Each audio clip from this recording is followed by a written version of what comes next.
Welcome to Parents Tool Talk with your host, Jody Johnston Powell, licensed social worker, certified family life educator, second-generation parent educator, and author of the award-winning book, The Parents Tool Shop, the universal blueprint for building a healthy family. For over 25 years, Jody has been training parents and family service professionals nationwide and serving as a parenting expert to the media worldwide. Now, through the Parents Tool Talk, Jody shares her practical advice and introduces you to other experts who can give you proven, effective advice on the issues that matter most to parents. So get ready to be informed, entertained, and enlightened as we join Jody now. All right. Hi, everybody. How are you? So, want to welcome everyone today. And I have my pandemic artwork here in the background for my grandchildren, made with scented markers. So I sometimes feel like I have to explain why it says "Smell Me" behind me. So how are all of you? I do have a bit of a presentation in the beginning here, and then we'll kind of open it up for personalized support and problem solving, which I know is something a lot of you like.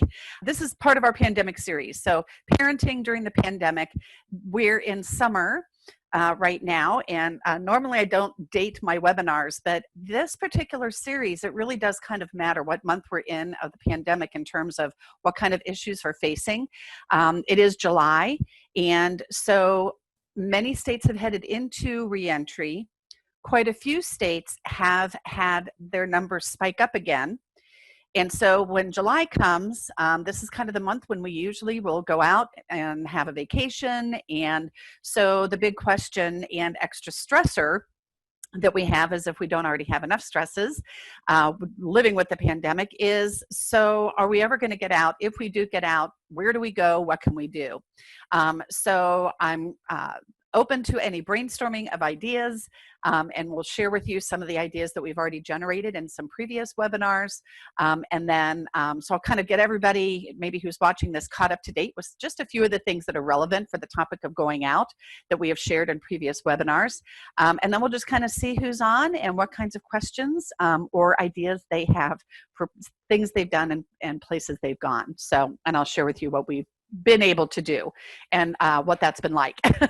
So first of all, let me start to share my screen again. All right.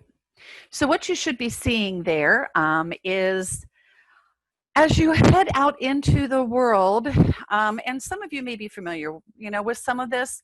It was really interesting because just as we were heading, I was planning what we were going to talk about.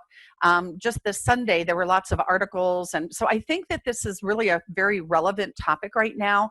And so maybe you've heard some of this information in the news. So I'll just kind of recap and send you to some resources where you can find more information.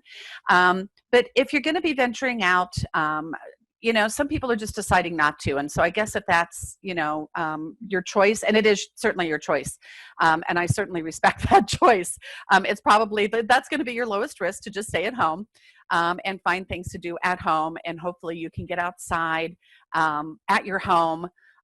Or if you maybe just go to the park or something like that and stay away from other people, you're going to be very low risk. So that might be, all that you need to do. The one comment I will say about going to a park, because that's something that my husband and I did try to do, and we didn't have kids in tow, which would have made it even harder. The biggest issue for us was finding a bathroom, because a lot of the public restrooms were closed at the time that we did it. It was kind of reentry phase, but so like we were allowed to go outside of our homes, but so we were trying to stick with all natural places, but even those places didn't even have porta potties or whatever.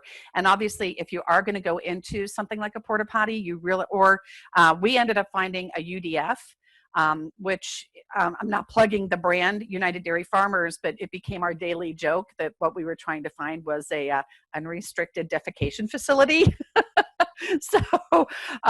So that actually became our bigger issue. And of course, when we went into those places, we really were extra careful to wear a mask and to pay attention to what we were touching with surfaces and, who all has been in there and how long you're in there. You can't really hold your breath the whole time. So that, if you are even going to do something that's very low risk, just pay attention to when you have to do something like I don't know, drink out of a drinking fountain because you forgot your water or whatever, just plan ahead. Um, if you are going to go out, though, this image that's on this slide I thought was fantastic.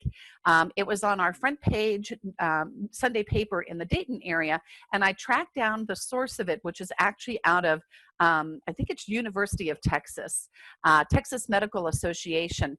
And we can actually, zoom into that if you want, but it is really awesome because, let me zoom in a little bit and we'll kind of slide over to where it is.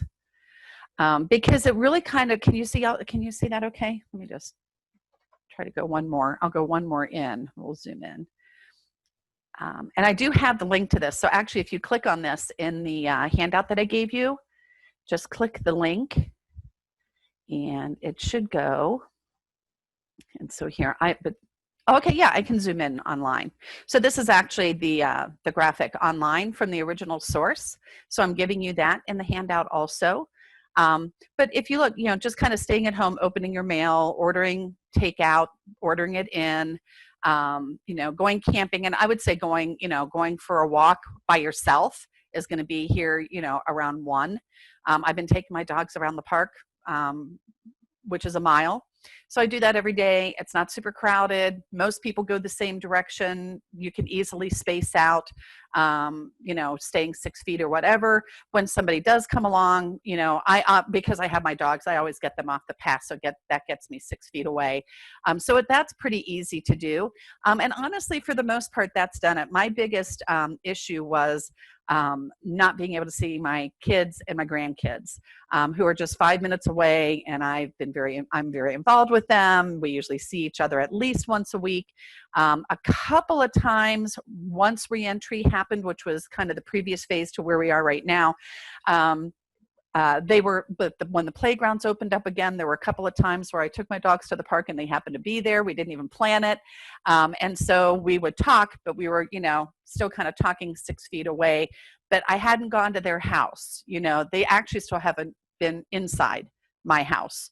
And they know that we haven't had any contact, but they didn't want to, some of you know my daughter is nannying. That family hasn't been going anywhere. My son-in-law works somewhere where they wear a respirator.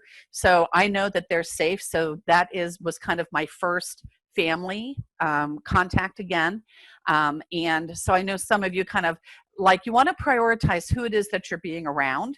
And this kind of gets me to, let me go ahead and pull up my PowerPoint, or actually go back to the, here, let me go back to, I only have one slide in the PowerPoint, so I just turned it into a PDF for you.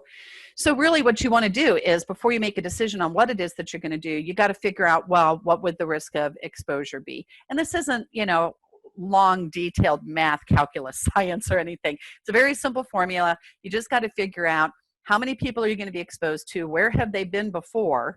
How much ventilation is there? Is it indoor or outdoor? And how exposed are you going to get to how many people for how long? So it's really a very simple formula. And those of you who have older children who might, like teenagers, who you may be giving permission for them to go out or go to friends or whatever, they're capable of understanding this formula, so that they don't go and do something stupid like have a COVID party, where someone infected is knowingly there and they decide that they're going to see who's the superhumans in the room and then get infected and die, like has actually happened this week. So you can't make this stuff up, right? So if you use the formula, if you educate your kids that are old enough to use the formula, a 7-year-old, my granddaughter's 7 years old, she understands the formula. So she actually had a birthday party this weekend. It was the first time that we were around anyone other than them. We had spent a couple of weekends going to their house for an outdoor cookout, watching the kids play, on the swing set and the trampoline and everything, and just kind of, building a fire, playing Michigan rummy, just kind of staying mostly outside, eating outside. So we've been getting together, but staying outside, even though I really don't think there's a risk. But every time I get sick, it's because I get exposed to the grandkids, because the grandkids were at school and nurse, daycare and that kind of thing. And we've all been fine. So her birthday was coming up, and my daughter wanted to have a party with some of her friends, and she planned this before right at reentry, but before we were seeing that things were spiking. And actually, I live just in between Dayton and Cincinnati, and both of them, Ohio has come up with a scale, a 4-level scale of how bad the infections are in your area. And we are right between, my county is right between these two counties that are at the highest level. They're about to go on lockdown again if things don't start to go down. And so there are mandatory mask laws in both of my neighboring counties. So, I mean, I literally can, in my county, can go grocery shopping. And if I go 5 minutes away, which is where my daughter and son-in-law live, I can't. So when they were talking about maybe having kids over, I said, can we do, she said, well, let's do the family separate, which was fine with me. Is that we did actually have a family gathering. We had less than 10 people. We found out what their exposure was. We mostly stayed outdoors. The only time we came inside is when my granddaughter opened up her gifts. We basically stayed 6 feet apart. The only time we didn't is there were about 4 of us who sat at a table to eat. And so as I kind of zoom in, or actually let me go back over to, I think it was clearer when I was over here. So if you take a look at what we did, we were having dinner at someone else's house. It was a backyard barbecue. So that was kind of a level 5. It wasn't, inside or anything, we weren't going to the bars or anything. So it was mid-level risk. And, we'll see in 14 days whether or not we catch anything. But we think that, using the guideline in the handout, zoom out, is this formula for how to kind of make a decision, what you're going to do. And on the right is this really cool graphic. There's links to each of them. And basically where that takes you is this article I actually shared, it's this one. This article I shared back in June, and it's still a really good article about what your risk is, about different kinds of things like a bathroom, a cough, things like that. The one that was in our local paper, and this is where I had seen the graph, kind of has the formula in there. And then the graph itself is here. All right. And we have some folks on who had some more personalized coaching and problem solving. And so I'm actually going to edit out some of their private conversations that we had in the private coaching that we did. But that is one of the advantages of coming on live. She was expecting to just kind of, there were several people, were kind of coming on and just going to sit back and get the presentation part.